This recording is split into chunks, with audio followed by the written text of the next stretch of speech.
prinsip penyembuhan yang universal. Mungkin Anda sekarang sudah dapat menyimpulkan bahwa pastilah terdapat suatu prinsip yang mendasari semua penyembuhan, yaitu pertama batin bawah sadar, dan yang kedua adalah kepercayaan. Ada baiknya sekarang untuk mengingat sekali lagi kebenaran-kebenaran fundamental berikut ini.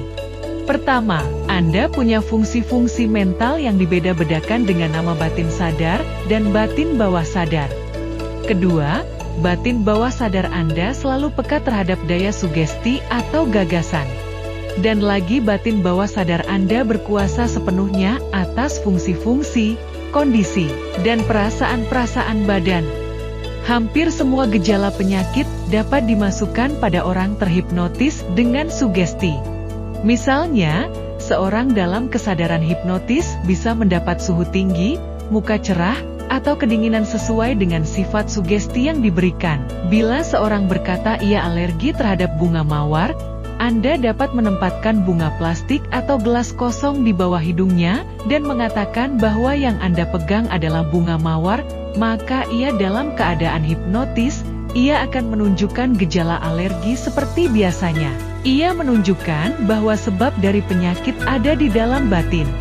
Penyembuhan penyakit dapat terjadi pula secara mental. Anda menyadari bahwa ada penyembuhan mengesankan melalui osteopati, chiropraktik, dan naturopati, maupun melalui badan religius di seluruh dunia. Tapi sudah barang tentu bahwa semua penyembuhan itu terjadi melalui batin bawah sadar, satu-satunya penyembuh yang ada. Lihatlah bagaimana ia menyembuhkan luka di muka Anda sewaktu cukur. Ia tahu persis bagaimana melakukannya. Dokter membalut luka dan berkata, "Alam menyembuhkan." Alam di sini berarti hukum alam, hukum dari batin bawah sadar, atau hukum penyelamatan diri yang merupakan fungsi batin bawah sadar, atau hukum penyelamatan diri yang merupakan fungsi batin bawah sadar Anda. Naluri penyelamatan diri merupakan hukum pertama dari alam.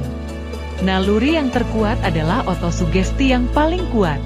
Teori yang jauh berbeda akan makan banyak waktu dan tenaga untuk membicarakan tentang penyembuh yang menggunakan doa. Banyak kelompok yang menyatakan bahwa teori mereka memberikan hasil, maka teori merekalah yang benar. Anda menyadari bahwa terdapat banyak jenis penyembuhan sepanjang masa. Franz Anton Mesmer, seorang dokter Austria, 1734–1815, yang buka praktik di Paris, menemukan bahwa dengan menempelkan magnet pada tempat yang sakit, ia dapat menyembuhkan penyakit itu secara mengagumkan. Ia juga melakukan penyembuhan ini dengan mengatakan bahwa penyembuhannya itu disebabkan oleh magnet badani, dengan memberi teori bahwa magnet badani tersebut ditimbulkan oleh penyembuh masuk ke badan pasien. Sejak waktu itu metode penyembuhannya dilakukan dengan hipnotis dan disebut mesmerism pada zamannya. Dokter-dokter lain mengatakan bahwa semua penyembuhannya itu disebabkan oleh sugesti dan tak ada sebab lainnya.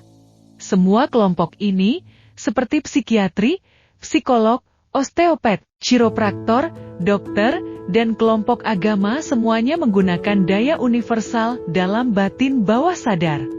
Masing-masing menyatakan penyembuhan itu disebabkan oleh teori mereka masing-masing. Proses semua penyembuhan itu adalah sikap batin yang pasti, positif, atau cara berpikir yang disebut kepercayaan.